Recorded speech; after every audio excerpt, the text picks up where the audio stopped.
I'm absolutely determined to make this camera work for me as my vlogging setup, just because the size of this thing isn't matched. And unlike its prime competitor in the vlogging space, DJI Pocket 3, this thing can also film underwater. It is completely waterproofed. You can use it in the rain. You can do a lot of things with it that the Pocket would not withstand, but the most important reason why I'm choosing this over the Pocket is because I already have this thing.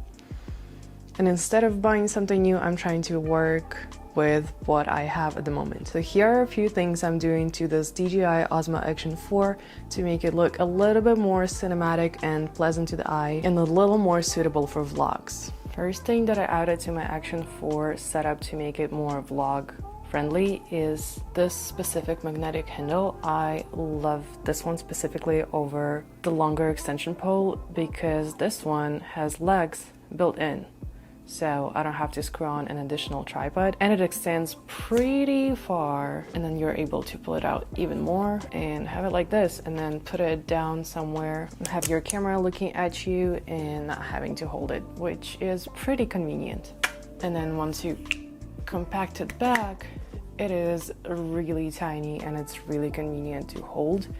And then if you want to vlog, you can extend it just a little bit, and then this ball head makes it really easy to adjust, and then you vlog just like this. Next thing I added to this setup is this Black Pro Mist filter by KNF Concept. I love Black Pro Mist filters on all of my cameras and all of my lenses, so I wanted to add one on this camera as well, just to see what it does, if it makes the video more cinematic, and so far I love it. It goes on pretty easy and it just stays on this camera for me the whole time. When it comes to the actual shooting, here are the settings I use. I use standard field of view instead of a wide or ultra wide. Standard one gives you the most camera-like footage. I use auto exposure. I do like to lower it down to -0.3 EV just because it tends to overexpose things a little bit. And then I limit my ISO a little bit, so it goes from 100 to 1600 or 3200, just so my footage is not too grainy. I shoot in normal color profile because I don't know how to color grade, and then I lower the sharpness to -2 and lower the noise reduction to -1, and I shoot in 4K 16:9 24 frames per second. I actually used to shoot everything at 60 frames per second for the smoothest footage ever, but I started experimenting with 24 frames per second recently, and I kind of like it too. That concludes all of the settings I had to change and all of the additions I put on this camera to make it feel more cinematic. So come with me to an actual vlog where I will be testing this thing out, and you're gonna be able to see how it actually performs. So here we are on the Osmo Action 4, and we are using an onboard mic. And one thing I already discovered about this camera and vlogging on it is that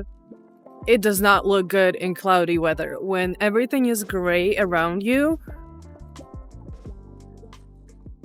it just does not help. It does not look good. So the universe blessed us with a sunny day today when it was supposed to be cloudy and even rainy the whole time. And also, one thing to note about this camera is that you don't want to film backlit because it just does not look good. It doesn't support enough dynamic range. It doesn't give you the golden glow in your hair that you're looking for when you're doing something backlit. Rather than doing that, just have the sun be straight on your face. It's gonna give the camera a lot more light to work with. It's gonna make the sky beautiful and blue behind you instead of overexposed, grayish.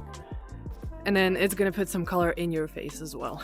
For such a tiny compact camera that is super lightweight, that does not tire me out when I hold it for a long period of time, this is pretty good. Also, as mentioned before, I became a really big fan of a Pro Mist filter. And even with a tiny camera like this, you do see a little bit of diffusion in the highlights, especially in the sky, in the clouds, and whenever bright light hits the camera. Ultimately, I'm just looking for a really good, really compact, really easy setup that's going to allow me to vlog more consistently. I also try to think about this camera as a supplement to my bigger camera, my Lumix S9, because I am really in love with Lumix S9 and a 35mm 1.8 lens combo. That lens allows me to capture such a mood instead of just a scenery. And when picking up that camera, I really want to be able to capture amazing photos and shallow depth of field. So I'm thinking of this Osmo Action 4 as my wide angle